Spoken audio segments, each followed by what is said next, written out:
All right, let's go ahead and get started, everyone. Welcome to our June Mayor's Roundtable. My name is Katya Spear, and I'm the Managing Director of the Mayor's Innovation Project. We are a national peer learning network of and for U.S. mayors focused on lifting up best practice policies that centers equity, sustainability, and democracy. We regularly convene mayors and city leaders to dig deep on high road policy, and there are a number of ways that you can engage with us this year, including our annual summer meeting in August, which is this year hosted by the Honorable Paige Cognetti in Scranton, Pennsylvania. You can also join our newsletter to stay up to date on webinars, convenings, and publications, and I will add some links in the chat for those things in just a moment. I'm very excited and grateful for today's discussion. Today we'll kick off with an introduction from friends and colleagues at the Policing Project, followed by a moderated discussion with NYU's Taisha Dixon, Mayor Tim Keller, Mayor Holly Winston, and Director Ruiz Adel. If you're new to the Mayor's Innovation Project, welcome. We aim to provide ample space for genuine dialogue and peer learning. After our moderated discussion, we'll open up briefly for questions from you, and we'll be prioritizing questions from mayors and public safety professionals in cities. Quickly, a couple of tech notes. Obviously, we are recording. Please keep yourself muted when you're not speaking, though we encourage you to leave your cameras on. Feel free to use the chat to comment. As a peer learning network, we really invite you to use the chat to connect with each other and to share your experiences as well as any questions, which we'll stack for when we go to discussion. Just a quick note before we begin that the Mayor's Innovation Project has a history of focus and dedication to this critically important conversation. We've hosted a number of discussions on public safety at a number of our national convenings, focusing on things like 21st century policing, public health approaches to violence prevention, and the nuts and bolts of reimagining public safety and things like disaggregating police function. In 2020, at the direction of then Mayor Chastity Wells Armstrong of Kankakee, Illinois, and in the aftermath of the murder of George Floyd, we convened a 6-month cohort of 13 women mayors dedicated to working on this issue. That work resulted in local action and also introduced us to a number of organizations nationally working on this issue, including our partner today, the Policing Project at NYU. We're really grateful for that connection and to all of our speakers today for sharing their time and expertise. So now I'd like to just turn it over to Freya Richterink, Executive Director of the Policing Project at NYU. Welcome, Freya. Hi everyone, and thank you, Katya, for working to set this up and partnering with us. It's been really exciting to put it together, and it's great to see everyone, including some familiar faces here as well. So again, my name is Freya Richterink, and I'm the Executive Director at the Policing Project. We are a nonprofit based out of NYU School of Law. We work on policing policy and reform issues, focusing on two different but complementary approaches. One is we focus on promoting what we call front-end accountability, ensuring that there's democratic participation and authorization on the front end before police and governments act, rather than coming in on the back end and fixing it later. We do this to achieve public safety that is effective and equitable. And then we have our Reimagining public safety work, which is a nationwide effort to examine the types of changes that jurisdictions are making to their first response systems, including with a particular focus on alternative community response programs, and then developing guidance and models for cities to do this as holistically and effectively as possible. We're always interested in hearing from cities that are thinking about taking on this work. So I or my colleague Katie will share our information in the chat. So feel free to follow up with any questions. Also, we have resources on our website, safetyreimagine.org, which we can also put in the chat. Turning to today, it's just really exciting to see so many mayors and municipal staff gathered here together. Where each of you is situated is really where the rubber meets the road, and where this work is really happening on the ground, figuring out how to implement alternative response and reimagining public safety efforts in a way that is scalable and will last. We have with us from our team who will be moderating the conversation, Taisha Dixon. She is the Policing Project's Senior Advisor for Reimagining and Reform. Taisha's worked extensively with law enforcement and government to advance alternatives and equity in policing. She is also an associate monitor for the team that oversees the Baltimore Police Department's reform efforts. And Taisha is the senior advisor for civic engagement with the University of Chicago's Crime Lab Police Leadership Academy. So I know that our conversation today will be in good hands with Taisha at the helm. And I think with that, I'll turn it over to you, Taisha. Thank you. Thank you, Freya, for the introduction. It's really an honor and a pleasure to be here with you all today. And we really look forward to a robust and very interesting conversation. So to start, why don't we give a little bit of an overview and an opening of why we're all here today. Alternative responders, also called community first response, depending on the community, has really taken foot in many jurisdictions across the country. We know that generally there's a broad consensus that alternative response is a promising path forward for more holistically providing public safety services to our communities.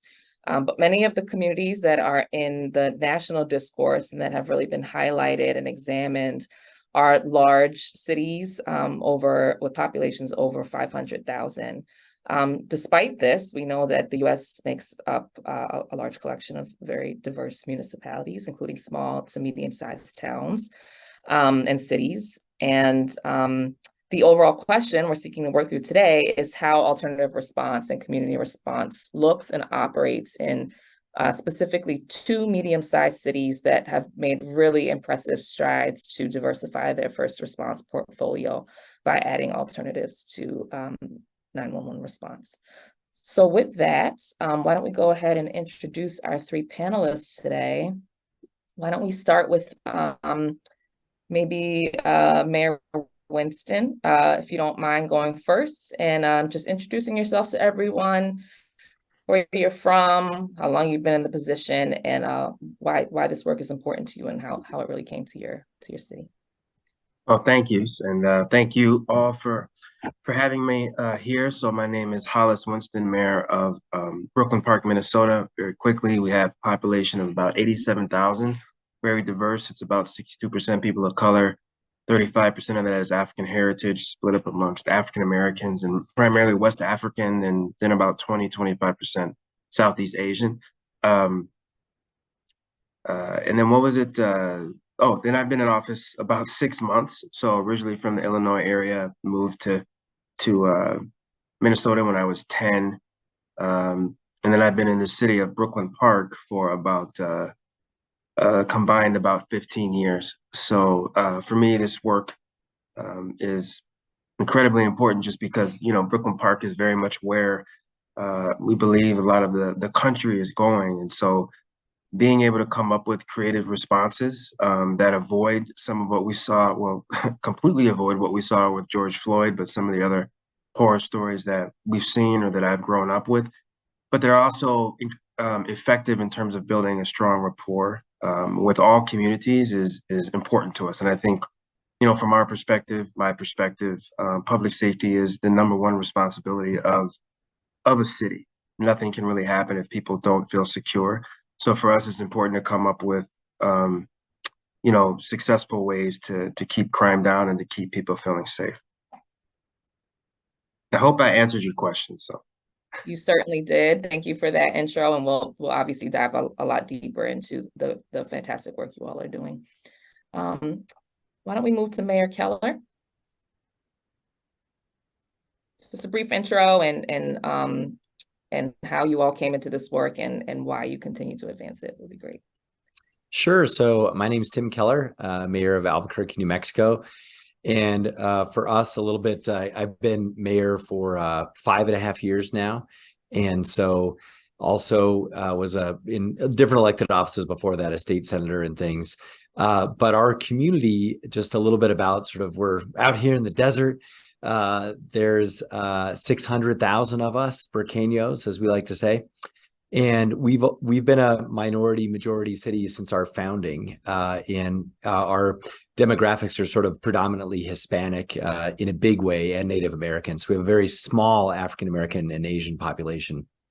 But as I mentioned, now we're about 312 years old, and so we're originally a Spanish colonial city, and so that heritage has stayed with us and through our Native American community as well since that time. And also, I would mention, because a lot of folks confuse us with either Flagstaff or Phoenix, we are a different state here in New Mexico, and also, you know, for what it's worth, too, we've been in a situation too where in general, our political leadership, at least in the last 20 years, has been also reflected of our diverse population in many ways. And so also we're a very low income city, which is, you know, it's not something any mayor wants to brag about. But again, a lot of people don't really know a lot about Albuquerque. And unfortunately, for our size, we have some of the highest crime in the country per capita. And we also have some of the lowest per capita income and child outcomes in the country. And unfortunately, it's been that way for decades. So that's a little bit about our city. This work for me, it's really important to me after being mayor through a couple of things. I mean, first, it was sort of some eras around Trayvon Martin and that first round of Black Lives Matter, but also looking at the fact that we're under a consent decree. So the DOJ has put us under a consent decree for use of force for police, but this was all before George Floyd. So this really hit our community hard in that era around 2016, 2017. So when we fast forward to what we're going to talk about, it's in that context, like we already are taken over in many ways by the federal government. And so we've seen what has helped and also what has been ineffective. And that'll lead us to some of our alternative policing efforts that I'll talk about. Great, thank you. And last, but certainly not least, Director Ruiz Angel. If you wouldn't mind, since we heard a bit about Albuquerque from the mayor and how you all kind of came into this work, if you wouldn't mind giving us a little bit of your background and how you ended up specializing in alternative response, I think that'd be really interesting for our group. Yeah, so very nice to see everybody this afternoon. So I'm originally from El Paso, Texas, and I will say that growing up on a border town and really understanding the challenges of working within police and ICE type of work, right, was always something that I was raised with. But when I moved to Albuquerque, my family's from New Mexico, I got into a lot of program work. So surprisingly, my background is in creating programs, and I worked for the previous administration and then for Mayor Keller, as we started our immigration work, starting our Office of Immigrant and Refugee Affairs. So that was kind of my cutting my teeth in city government, was creating an office. And I just fell in love with that work. And it was really about that community-centered approach, right? I heard a lot more, not that it wasn't something that I had already dealt with in my lifetime, but really heard a lot about the challenges of access to public safety whenever you are an immigrant or whenever you're worried that maybe you're going to be a victim instead of somebody coming and saving you. And so those were things that I had already really been invested in and worked strongly in up until 2020, where Mayor Keller's administration said, what would this look like at this point? I'd already successfully started a couple programs. And I'm a social worker by trade, and really embedded in the community work. And so they had asked me to start this up in 2020, and it has. I think when we first started it, I think there was lots of ideas and thoughts of what this could be.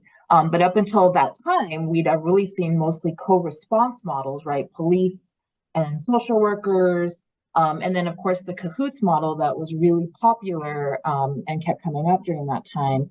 But ultimately, we didn't know what non-police departments looked like.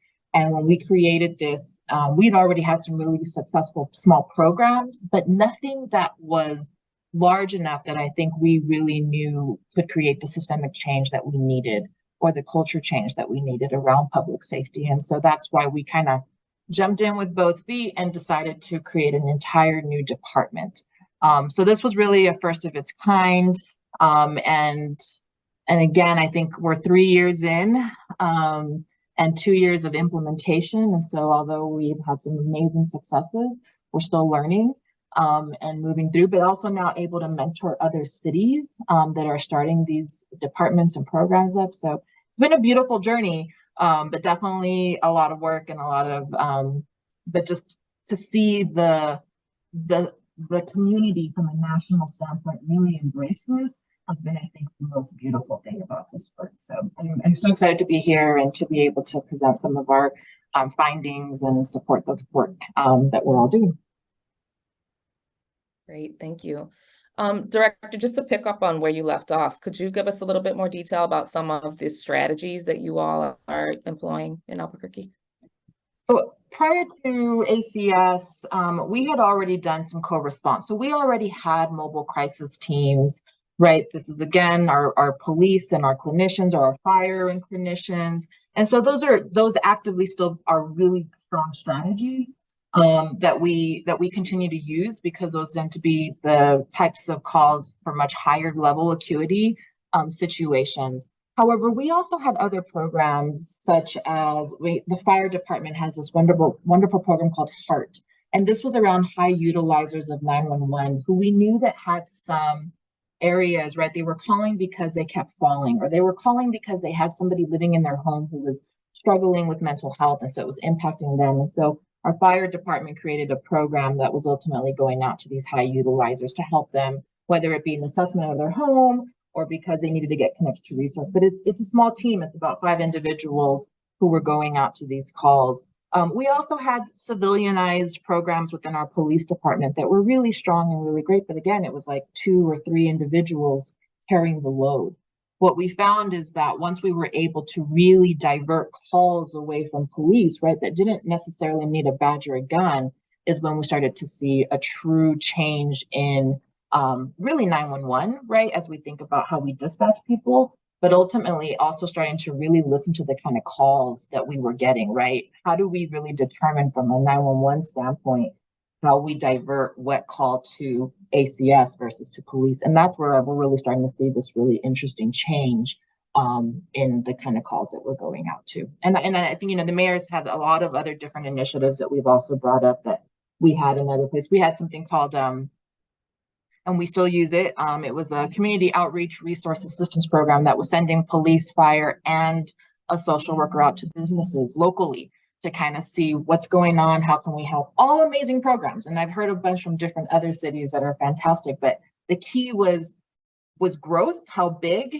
and the reach, and really also the staffing, who we were staffing these positions with. Thank you. Mayor Keller, was there anything you wanted to add or highlight about the strategies you all are using in Albuquerque? Yeah, just maybe to step back for one quick second. So what this is, just in plain terms, we decided, and I can go into some of the rationale that came to that, but we decided that we were literally just going to look at public safety differently. Like, meaning you call now and you get police or fire, like systematically, right, through 911 dispatch. We, at least for our town, believe that that's an antiquated process, that you need a third response, a full response that is, you know, all through 911. And that response is the right response at the right time, meaning it's a social worker or a trained professional with behavior and mental health or even homelessness issues. And so that call is diverted from 911, but automatically through the system to this department. This is a cabinet level department. It's got, I can't remember how about their budget is, there's around 100 of them, and it's like a $10 million thing. This is, again, cabinet level. Mariella is on par with our chief of police and our chief of fire. So we have 3 branches of emergency response fully integrated into our system. So this was a massive investment in thinking about public safety in a different way, that sometimes a firefighter is not who you need, and sometimes a police officer is not who you need, but it shouldn't be on you to figure out how to do that. And it also shouldn't be one-off, at least in Albuquerque, it has to be permanent. So that's what this is about for us. It's a full alternative response department, which is called the Albuquerque Community Safety Department. And the last thing I'd add is that in the context of when this came up, you know, what did come out is the criminalization of, you know, interactions and over-policing of communities of color. So now, like, we send ACS in those calls. They're automatically diverted when they should be. But conversely, because crime is so high, when there's obviously a violence situation, we need APD to be there. So they're not asked to do anything that is out of their scope. We truly rely on that 911 dispatch to parse out who goes to what call. But they've taken 60,000 calls. So now this is, again, like part of the fabric of our emergency response. And so the last thing I would say, I think on this is just that it really took George Floyd to give us the courage to do this. So as Mariella mentioned, we had a lot of programs that we were doing. We're already under a federal decree for reform. We already have an officer shortage. We already have high crime. What do? We essentially gave up on what normal American cities do every day. It does not work for us. And we said, we've got to try something different. And that is what birthed ACS. And, this is, again, council votes on the budget. This isn't grant funded. It's now literally just a part of the city. And I'll just add for data, as you guys see, our link is up on the thing, and there's a transparency report on there. To date, we've implemented in September of 2021, and it was with 5 people. We are now a staff of 80 and moving to, and that's boots on the street. And we will be at 130 over this next year. But ultimately, we've taken over 34,000 calls for service. And then out of those, about 20,000 of those calls were diverted from the police department since September of 2021. That's huge. And I will say we started with like taking 200 calls a week at that, and that was even kind of a high number. We're at like 300 or 400 calls a day at this point. So the numbers are growing. There's a huge need for this. And I will say, and I'll turn it over, but the big part of this is when people ask, like, how did you move? Why did you move? What I said, you've got that political support, that community support, right? And ultimately that will to just move, I think, is almost always those really aligned for us at that time in 2020. And so it's what really kind of jolted us into this work and why we were able to get so much done so quickly. Fantastic. Mayor Winston, if you wouldn't mind giving us an overview of the strategy you're using, and then also a little bit more detail about how you're staffing the work. Yeah, and we don't have nearly as many people. I will say that we have at times had an elevated crime rate compared to maybe similar sized suburbs in Minnesota. But I think the overall strategy, it was spurred on a little bit by George Floyd, but I think we were already trending as a city to kind of move towards alternative response, having an alternative response available. But also we are investing heavily in what folks call violence interrupters as well. And I know a lot of folks work with them throughout the country. But I will say that there has been kind of a different way that kind of police look at this stuff. And I'll give an example. I think in Brooklyn Park, the police generally in the past, they were pulling people over a little bit more aggressively for, maybe tabs or, other kind of minor things like that, infractions like that. And I think during the pandemic, when we kind of saw crime go through the roof, they realized that they needed to take less of a shotgun approach and kind of realize, how do we begin to build relationships and focus on the folks who really are responsible for some of the majority of the crime that we're seeing. And when we pull people over for random things, we don't build a good rapport with the relationship. The community won't trust us. And a good example of that is a place that we have a apartment complex called Huntington Place, which is the second largest in Minnesota, 835 units, but 2,500 to 3,000 people live there. And that's where, we see a disproportionate amount of our calls occurring. They were able to knock overall, not completely, but from about 35 to 40%, they were able to kind of knock down crime there because they started a model with a organization called The Village. And what The Village did was they had, weekly events. They would invite police out. They were also kind of helping to catalog many of the livability issues that occurred at the apartment complex. And so people there began to see this organization as helping them with just their everyday issues. And then the police were able to come in and also begin to build out an understanding and a network with the community. And because of that, they were able to reduce crime.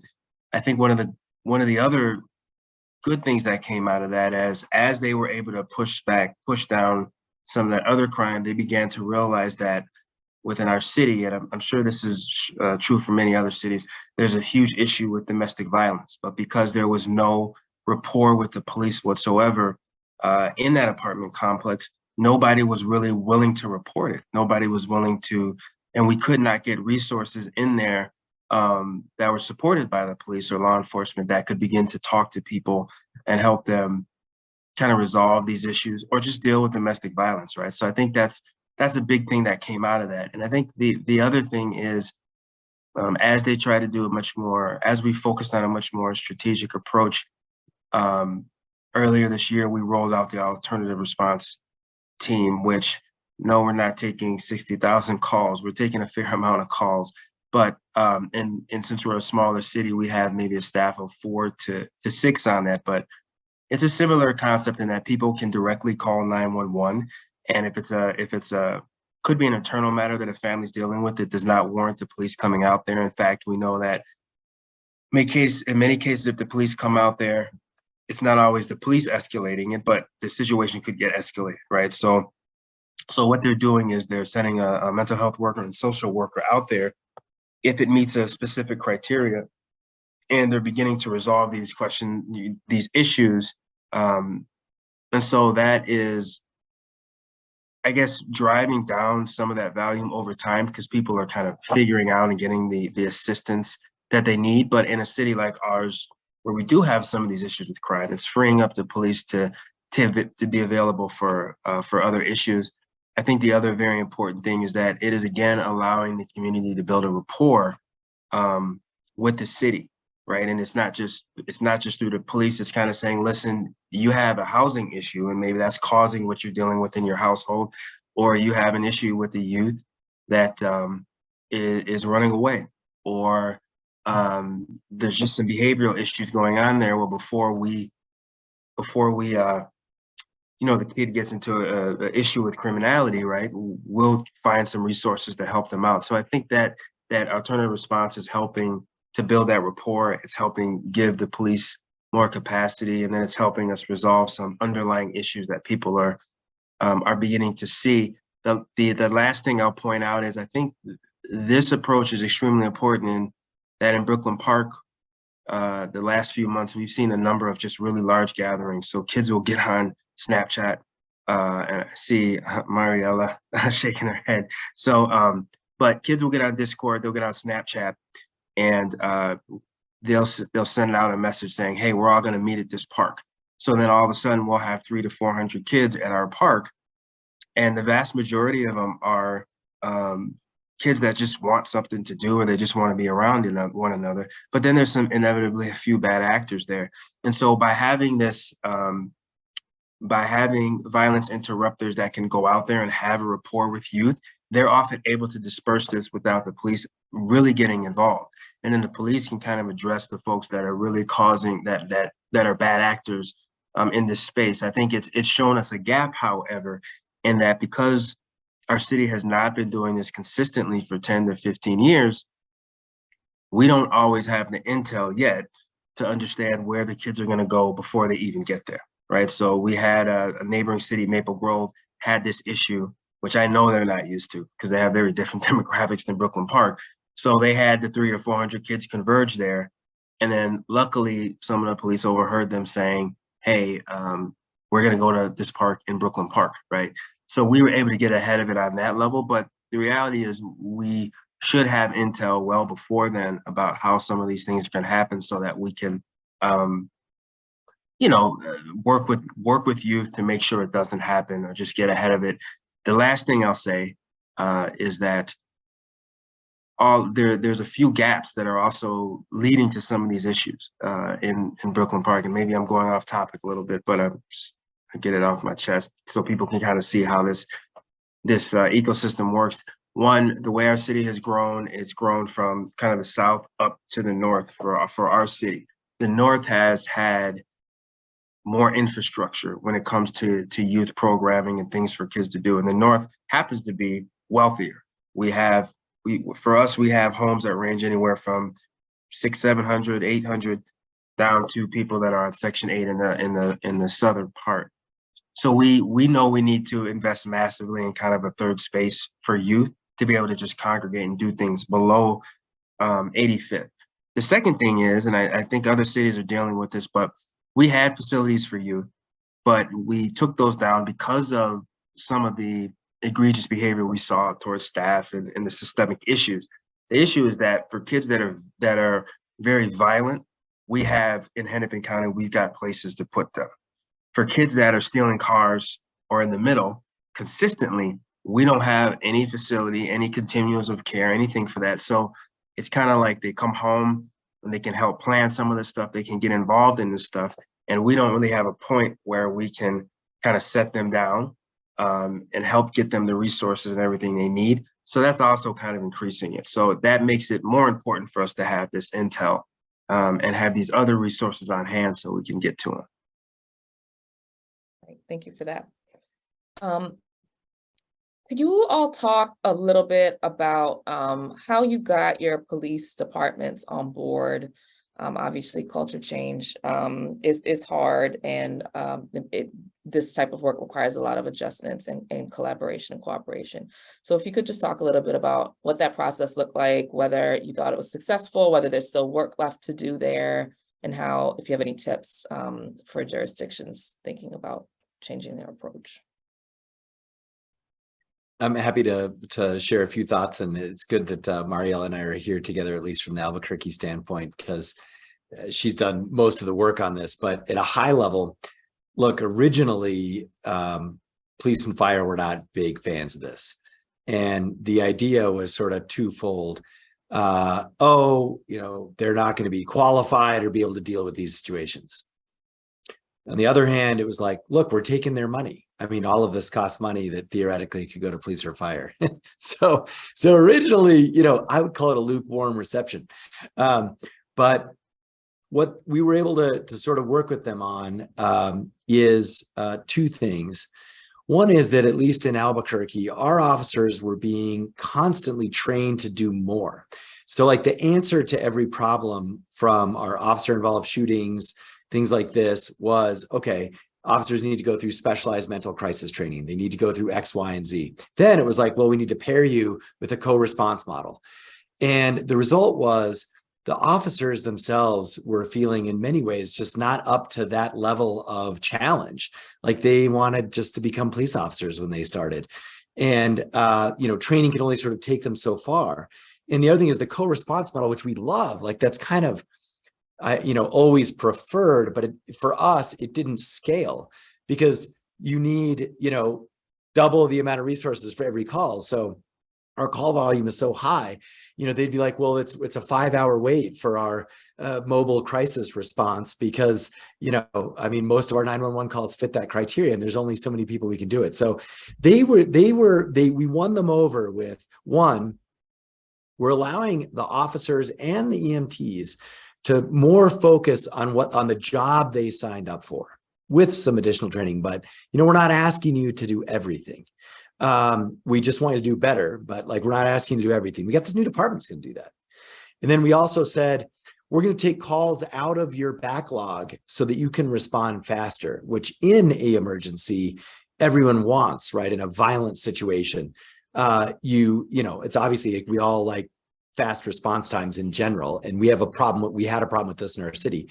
So those two things actually kind of came together and they said, all right, okay, you're telling me this is going to bring down all these calls that take 5 hours per call and we're 5 hours late to, and we end up not being able to help people. And you're saying you're going to take all those calls from us and you'll get them a faster response and actually get them services, which you're qualified and trained to do.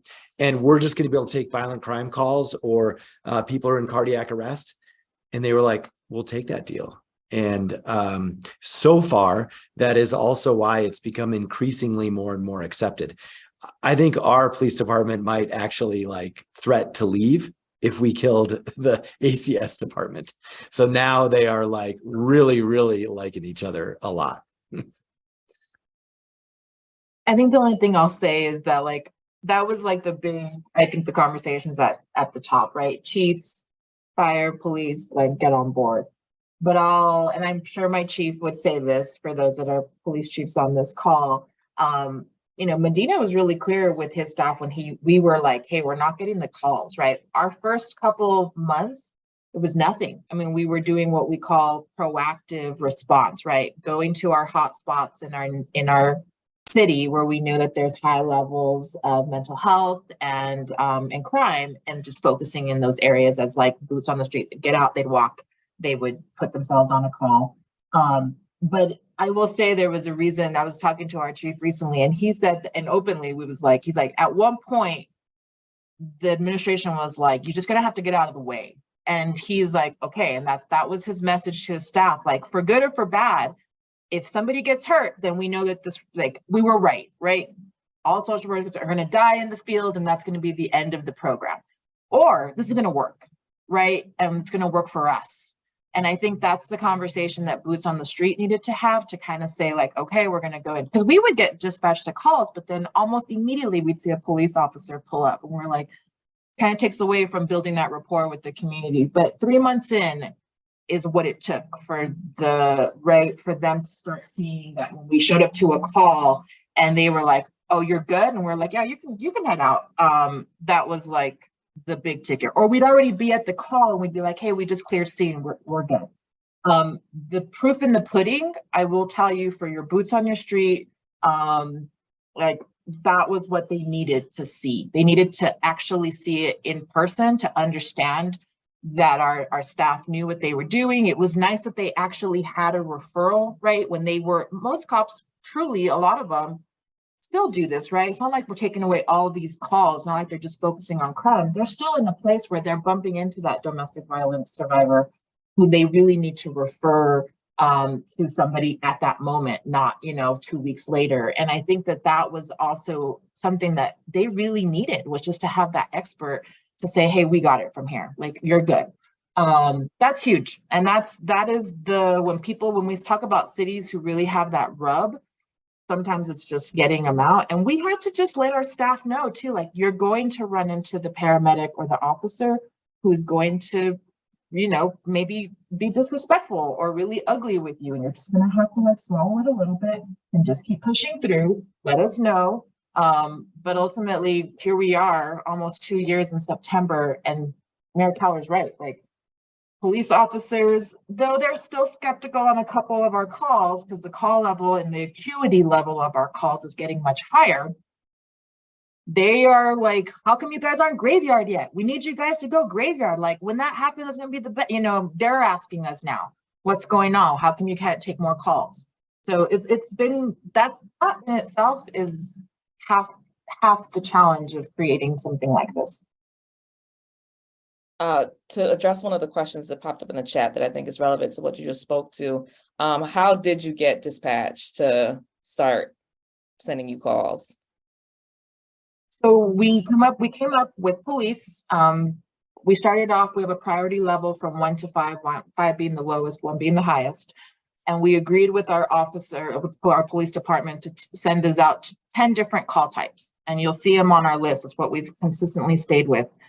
Disturbances, suspicious individual, welfare checks, homelessness calls, and there's like a few more on there.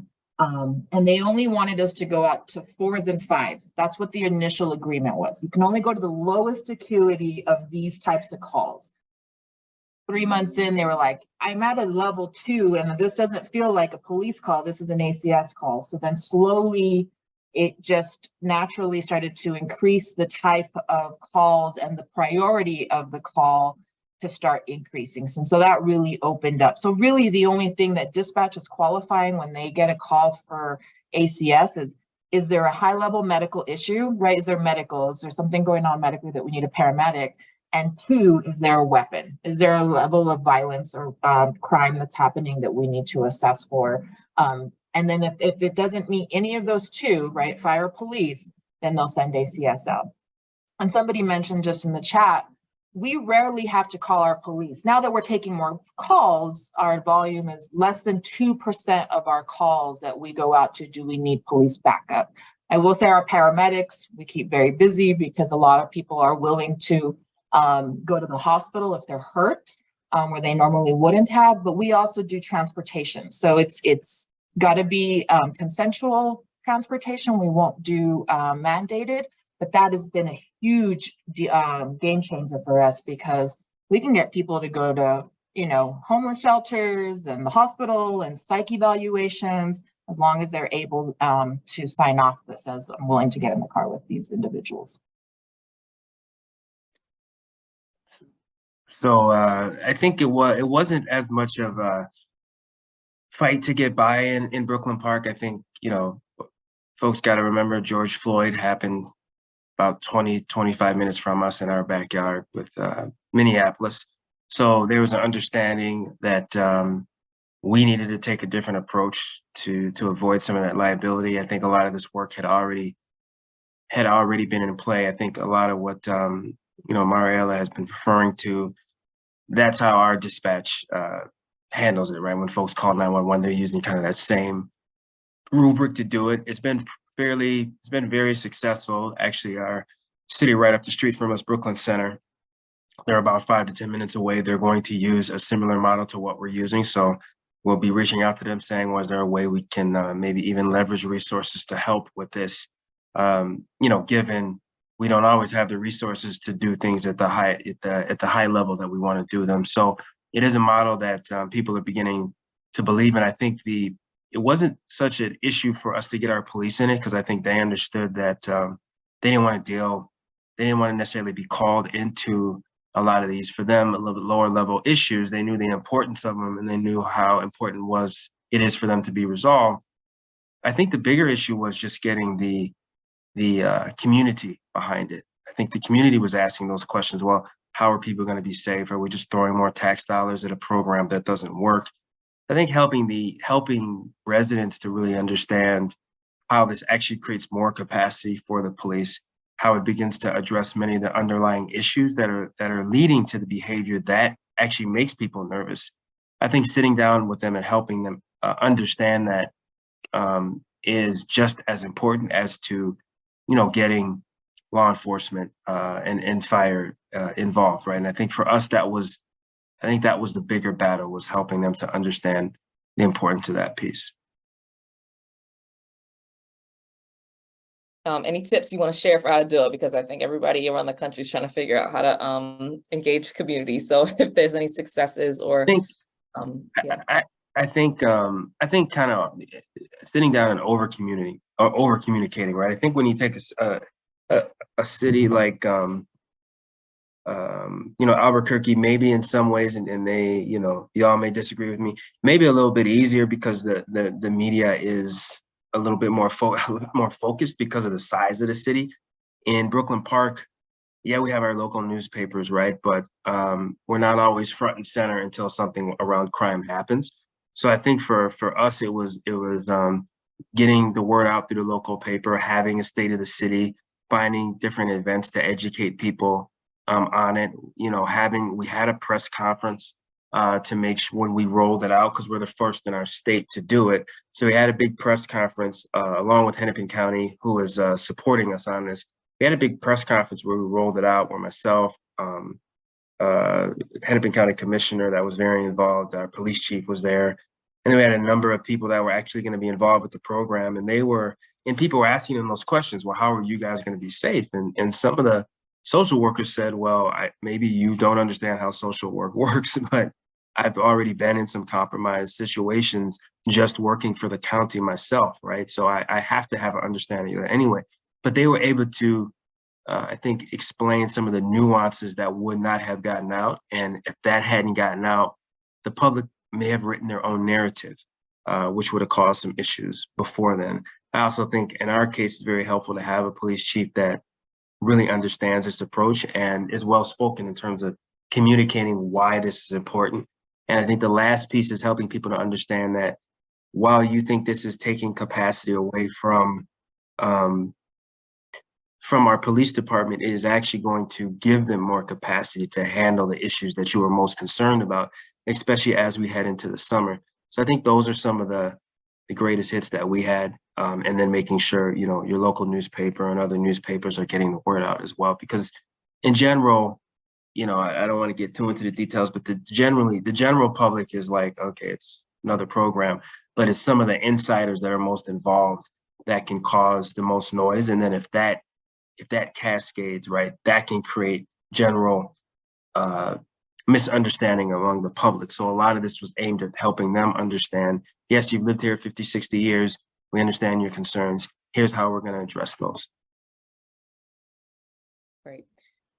So for all of us who have ever worked in government, it gets easy to talk about lack of resources and challenges and things like that. So we do want to make sure that when we close this panel, we do it on a positive note. So I'm going to ask all the panelists to think about what they're most proud of, and if you can be as specific as possible, I think that would leave everyone on an inspired note.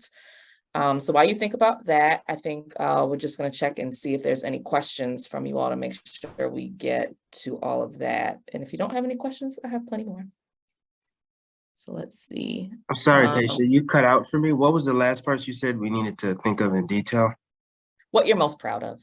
Oh, okay. Any questions from anyone on the Zoom that we haven't addressed already, that hasn't been addressed in the chat already? Don't be shy.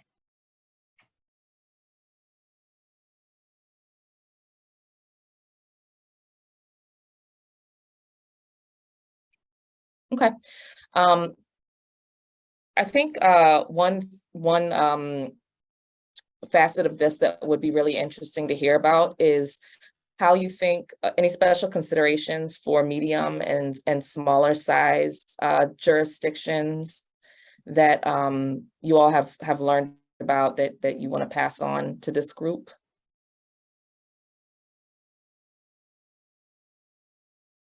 If I can jump in super quick, and I saw Kimberly says they have a co-response model. As I've been working with some of our smaller cities who have called to talk about ACS, I have found that just from watching them in their journey, sometimes non-police work is a harder sell than a co-response model, or like violence interventionist, right? Just like Mayor Winston's talking about. Like school-based VIP programs, like those are a little bit easier because they feel programmatic. Non-police work gets really difficult to swallow sometimes for people who have never seen. And just like Mayor Winston, like the social worker who's already gone into the home to talk about and already knows, you know, what scene safety looks like. That's difficult to sell. So I always try to, at least for smaller cities who don't have co-response, maybe starting there sometimes it's easier. And then two, for those that do have co-response, use that as your like platform to move into the next level, because people love that co-response model. And I think that's what really helped us explain to our community and to our police really about what non-police work looks like when you when you pull that officer out of the field or out of the situation. Yeah, I think I would just add a couple of things on that. The co-response model is kind of the proof point we used, right? So the challenges we kind of mentioned before, like I think as a smaller city, co-response might also be all you need. Like it might just take care of the demand for those kinds of services. And so that's great. You know, the challenge is I would look at that demand and I'd say, well, are we meeting the need? If we're not meeting the need, it's very difficult to scale, right, with co-response, because you're literally sending 2 paid employees to a call that could be handled by 1 with, you know, sort of the version we're using where it's a whole other department. So I think it's just, I just want to say, like, I think sometimes co-response, if you do a great job at that, just stick with it. And that's why we're very supportive of co-response. I think for us, the challenge was our violent crime and addiction and homelessness problems are so big that we were never going to make a dent statistically with co-response. Like it just wasn't big enough. You just couldn't scale it fast enough. So I think the other part of that is when you think about, the different kinds of implementation and things like this, when you're a smaller city, I think it does. I appreciate what Mayor Winston's saying about, like, look, there are county governments, right? There's like your neighboring cities. And I think that coordination is also really, really important. We're fortunate where we're the largest city in a rural state. So we didn't have to deal with a lot of that interjurisdictional challenges that I think a lot of smaller towns would. So I just kind of try to put myself in your shoes. That's something I'd really be sensitive to. And your law enforcement folks are used to that. So you really got to kind of lean on them for how they do MOUs, how they do coverage areas, even how they do 911 call centers and so forth. Yeah, so I will jump in. I know a few questions came up. We do have our own, dispatch. I guess you can, I'm going to put my email in there, and so folks can, if they have other follow-up questions, they can reach out to me. We do have our own dispatch. I think it's a learning experience. I can get more into the details because I am not a subject matter expert on that particular point. The other thing is I have, and then I see, Sarah, you asked a question about how you connect them into the emergency response system.